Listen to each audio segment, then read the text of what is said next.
With the ongoing debate around who is the dancehall king between Beenie Man and Vybz Kartel heating up, a large consensus of dancehall fans are saying Vybz Kartel is now the king.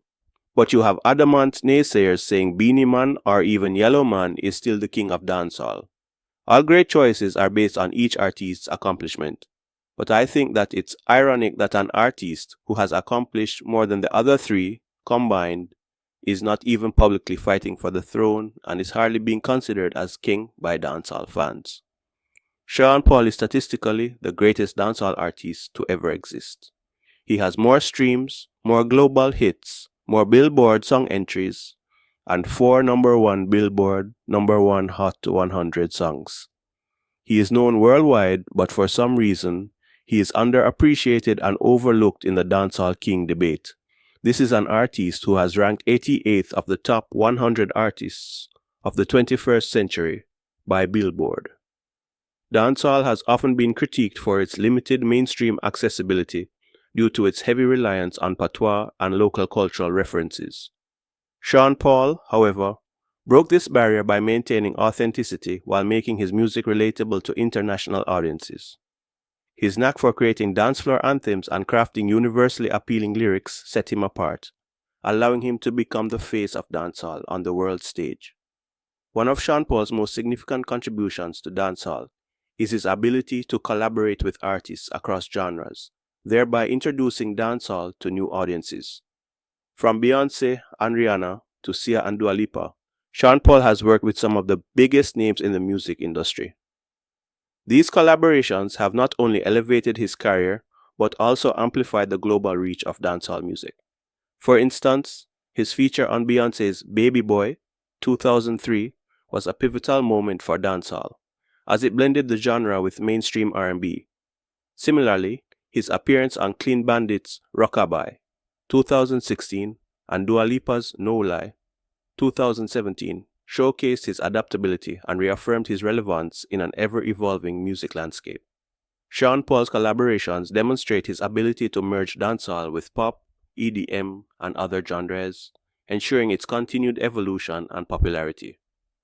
However, the debate around the title of King of Dancehall seems to be rooted not just in global achievements, but in cultural and local impact.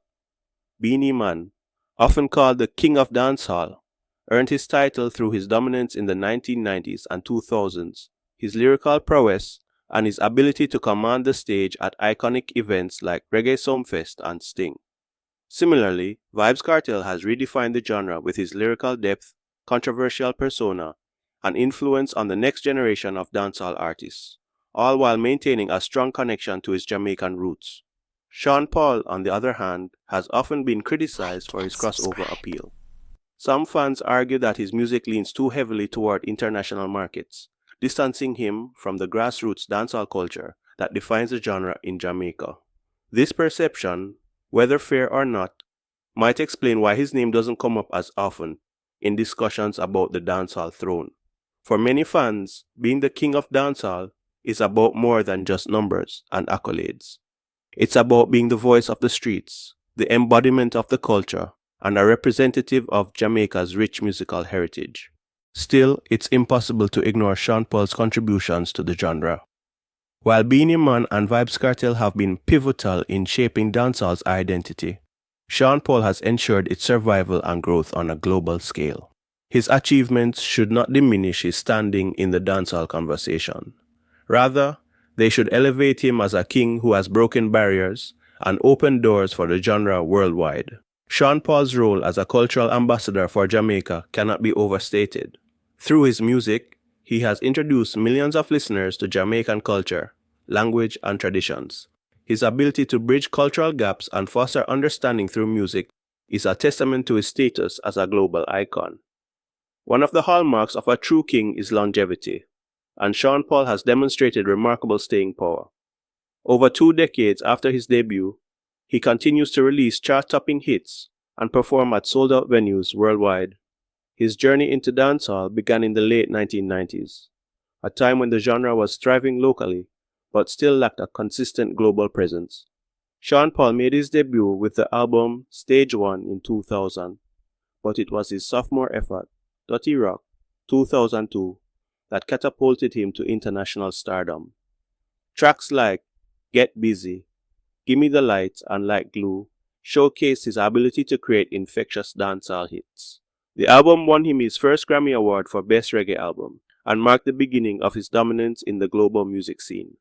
Over 2 decades after his debut, he continues to release chart-topping hits and perform at sold-out venues worldwide, showcasing his ability to adapt to changing musical trends while staying true to his roots. Unlike many artists who fade after a few years of success, Sean Paul has consistently evolved his sound, proving his versatility and relevance. His ability to remain at the forefront of dancehall and global music speaks to his dedication, talent, and understanding of the industry. The debate over the King of Dancehall title will likely continue for years to come, as fans weigh cultural impact against global success. While Beenie Man and Vybz Kartel are undeniable icons of the genre, Sean Paul's unmatched achievements on the international stage make a strong case for his inclusion in the conversation. Perhaps the true beauty of dancehall lies in its diversity, allowing for multiple kings who have each contributed uniquely to its legacy. After all, dancehall's strength lies in its ability to evolve, adapt, and thrive